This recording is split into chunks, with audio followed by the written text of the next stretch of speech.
Adi in my life na nagapangasawa ng apam nga 40 June yang dahom nga pag-abot niya sa Jumerica mahimo siyang princess. So karon guys, ipapakita ko na naman sa inyo ang aking trabaho. Galing lang ako sa trabaho ko sa kabila guys, as dumaritso na lang ako dito sa simbahan. 5:30 ang alis ko galing sa isang trabaho ko. Pagdating ko dito guys, 6:30 na. So ngayon guys, hindi talaga ako usually magpunta ng gabi guys galing sa trabaho kasi ako lang nag-iisa dito sa building guys. Ayoko nang mag-isa nga maglilinis dito. Napakatahimik ang surrounding guys ba.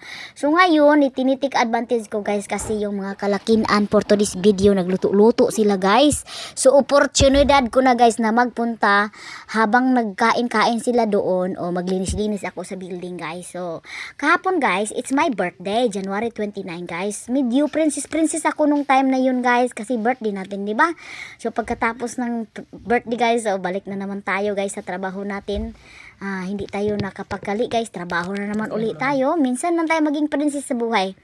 Hindi talaga maiwasan na mayroon tayong gagawin ano, kasi pag mag-princess tayo guys sa buhay, wala tayong kakainin guys. So ayan guys, so naglilinis ako dyan sa ano guys, sa fellowship hall guys. Ang fellowship halls namin guys is minsan lang yan, every Sunday lang yan na magkaroon ng tao dyan guys.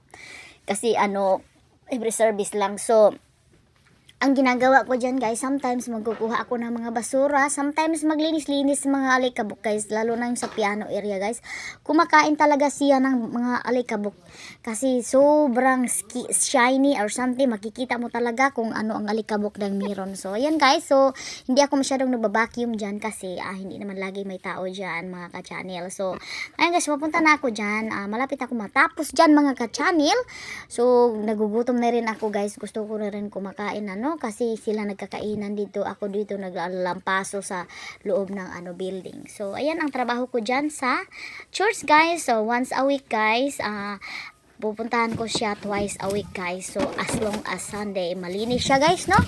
So ayun, every week ako, every 2 week, in 1 week, 2 beses ko siyang puntahan para hindi siya masyadong maraming gagawin, ano. So, ayun guys, so, papunta na tayo dyan mga ka-channel, no. So, as long as every Sunday malinis lang ang ating sanctuary or everything na makuha lang ang mga basura, okay na yan mga ka-channel. So, I'm grateful and I'm thankful to the Lord that I have this work mga ka-channel.